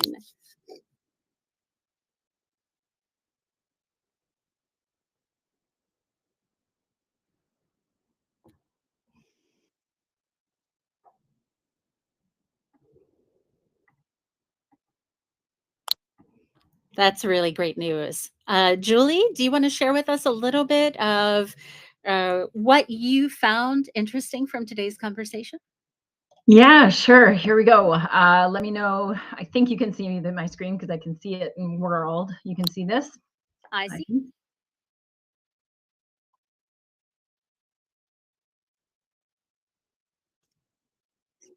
Yeah. Yeah. So what we're looking at are Miro boards from our experiences. Let Julie take it away. Yeah, thank you. Thanks, everyone. And this is something that I know, Ben. It's okay. Just let me give the full scope of what everybody's seeing first. So one of the things that I started doing when we started these MetaTr versals was start sense making and really picking up on the points and discussion points that everybody was going through. So this is what I did while everybody was talking. We started off with talking about friction in the in interoperability and what does that mean for us, and we had some great conversations from Alfred. I'm not going to go through every single point here, but I did have some summaries of lessons and key takeaways for everybody. As you know, we heard from Gabe Baker first, just as host of this platform, Frame, and how it's a constant place sorry, I'm getting feedback there. It's a constant place to be building a world like this with features, and obviously when you fix one thing, another thing breaks, and you're constantly hosting people in a place. It's like having a constant party, and you have to keep the party going all the time, making sure all the communications are there and all the pieces behind that make the event work. So then we had Alfred Tom talk about OMA, which was really interesting. And, you know, how do we build this layer of trust between all the things that we're doing? So he's doing some really interesting work. I suggest, you know, looking more into this platform, joining, become part of how we define trust. And that was the big piece there. Evo Haining, love Evo's work and her research. I think she's one of the most brilliant artists of our time, and being able to teach the work that she's doing also puts her in the position to test the boundaries of the metaverse, which is exactly what she said. So, you know, everything from is portaling the right solution for the experience itself, down to, do we really need to portal out of this world or just go to another space within this world? There's so many conversations there. We had Karen Malitsky Sanchez and James Biacono speaking about accessibility, which wasn't originally on our docket, but is certainly one that they've opened our eyes to, making sure that we build for accessibility first, and then we don't have to come back and make any fixes. We then had Athena Demos share about the burner sphere, and that opened the doors to privacy, or basically membership access into portability. That is a consideration, that paying a membership fee will get you into more of the spaces and the content, and we'll start to see these different tiers of accessibility that are related to interoperability. We then heard from Dulce Berga, and listening to her with the Avatar Gods really opened up some thoughts of mine of how the identity piece, which she touched on, is going to be so important as we start traversing through these worlds, that we're going to start to want to lock into that avatar. We're going to want to look at the same if we're in this platform, or we happen to go to Engage, or we go to another one. And I'm looking forward to your work, Dulce, with Avatar Gods, to see how this progresses, because you know, in all of the research that we've been doing, it draws back to identity. And we talked about this years ago, you know, where it was going. But now, as we start to be more and more present in these worlds, we want to lock in who we are into the same spaces every day, every time. So the conversation of identity and locking that in is really going to take a forefront in that conversation. We then spoke to Allison about APIs and deep links. Matt Cool jumped in, Julian Reyes with the Virtual Worlds Museum, and then Karen as well. And then I'm just going to round off. Sorry, I'm moving over here. These were the lessons that I thought we could take away. Accessibility. You can't support everyone, but you can certainly try, and we all must as a collective. The interoperability conversation, we talk about portaling between different worlds, but it's also between portaling within the worlds, just like Athena talked about. You know, you will have access to certain worlds if you're a member or if you're not. So that conversation of interoperability also relates to being in world itself. There was another note there about, don't think about accessibility as an afterthought. Sometimes artists' ideas have to be restricted by standards in operation, or optimization. So I think we're still at that point where, you know, sometimes technology can hold us back, and you know, it is what it is. But you know, these things will change as the hardware changes, and the artists are able to do more and more, and the platforms can support more of what they have in their environments. I talked about tier levels to access the content. I just mentioned locking in your identity with the avatars, the Avatar Gods. The language between processing is different. I think Evo called that out, just, you know, how there's different languages. I thought it was interesting, Allison talking about taking photos in the world that you're in, but also, you know, thanks for that little tidbit of a key takeaway, Allison, you know, being able to go into the Oculus Meta platform and taking it of the world that you're in. You know, the conversation around interoperability of photos and how those are exchanged, that's a conversation on its own as well. I highlighted it here, picked out here, what can I do personally to move this along is a great question. You know, I think we should all take away. Please share a conversation or something that you learned from today, and tag MetaTr versal, tag the conversation. Write a blog post about something. I think this is something that we can all do just to keep that and as you can see, the next one, I think it was again, Evo, interoperability by dancing through the platforms and worlds. So as we dance through interoperability, what a fun way to think about this. I noted here that, you know, sometimes there's doors and sometimes there's walls, and each of them, you know, can hold a door of opportunity, or perhaps it's a wall against privacy, and we have to accept kind of what those things are. I think it depends on the experience, but I think we're going to face lots of doors, lots of walls, but most importantly, that we receive that deep link in, or that web link in, so that we can make our experience as frictionless as possible. And then I'll finalize by saying that as a community, this is the only way that we can do this, from our team and from all of you attending today, and all of the community members who have been with us for years now. You know, I'm proud to be here and standing on the stage, sharing in this and sharing this research. We have to continue testing and supporting each other as we go through this massive growth stage. So very much, Evo, back to you. Thank you so much, Julie. This is, again, fantastic sense making. We do try and make these pieces available. So if this is interesting to you, I hope that you will make sure to join us. And just so some of you who may not be aware, the next event that we are doing is the Immersive Distribution Summit, as mentioned earlier, September 30th at 9 a.m.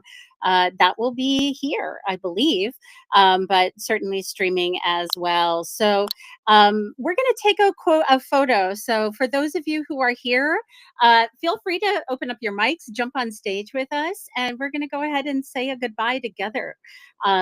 This is something that we like to do as a community, and it really helps us sort of remember who's here and have a sense of, you know, a shared experience together, even if we can't all be in the physical place. So feel free to use whatever emojis or you know, happy dancing effects you want to use. That's totally fine. And Ben, I'm going to let you tell us when you've got the shot you need, as Ben is our documentarian and streaming storyteller for the day. So fun. Yeah, it's so great seeing you all here. Thank you so much for Thank making you the time so to much, be Madeline. here as a part of this.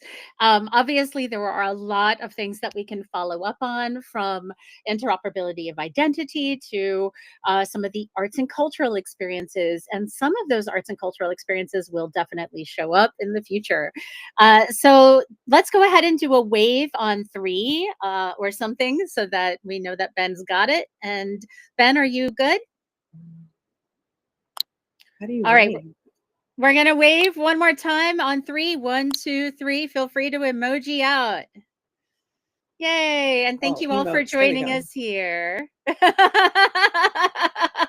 You can dance as you wish. Feel free. Now we're going to dance through interoperability. This is where we need to use it, right? Well, we're going to make a more immersive world and a commons that works for people because of this research. So thank you for doing all that you can wherever you are around the world, in your conference rooms, in your teams, and in your own little headset late at night.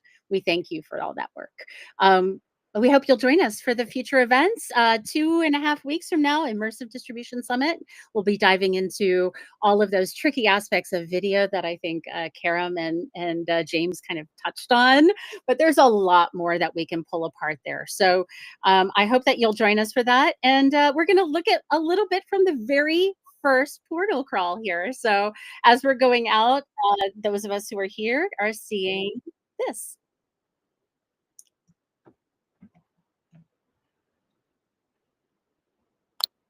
Oh. Thank you, guys. Thank you. Thanks, everyone. Great job. Thank you. Thanks for attending, It's everyone. good seeing everybody. Thank you.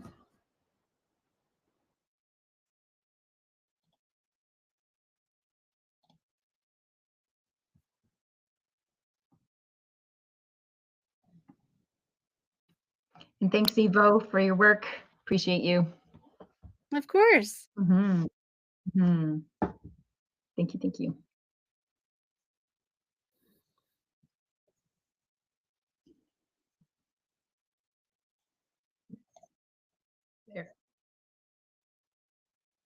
Amazing.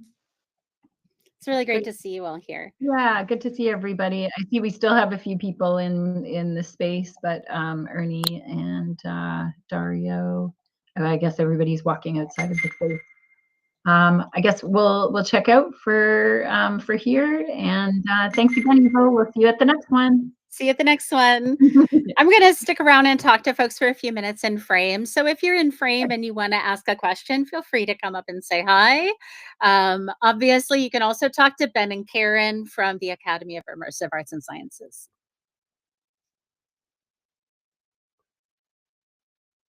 Does anybody have an idea on how to get your hands working in frame? Oh, so I think in frame, it's a choice of avatar. So you might want to use a Ready Player Me avatar instead of the sort of bot one that they give you. How do you import one into frame?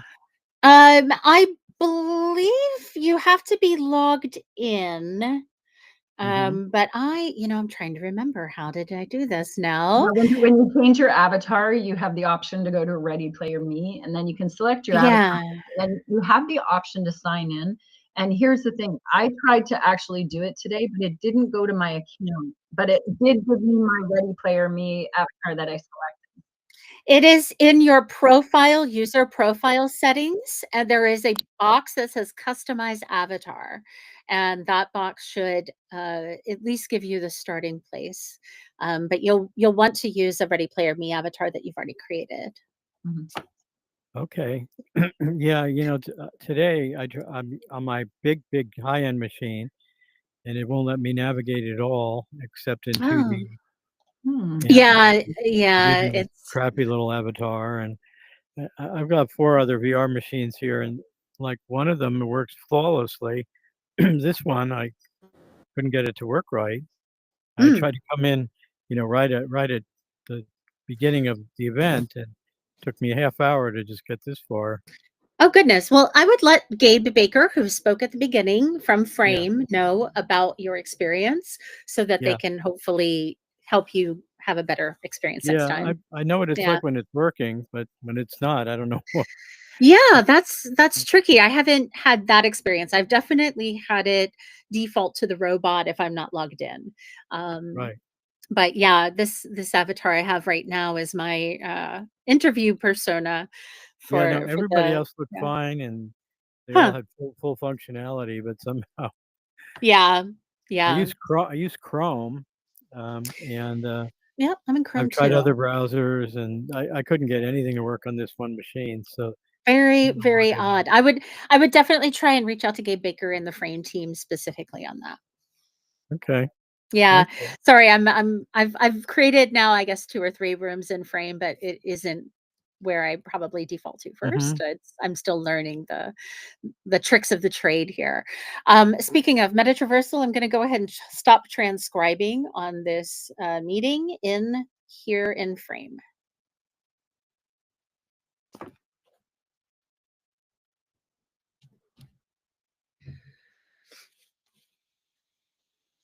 Sorry, we have to do our best to deal with the data capture from multiple angles. Yeah, I'm gonna go. Thank you, everybody. Thank you. Nice to meet you again and see you. All Yeah. right. Email me the record.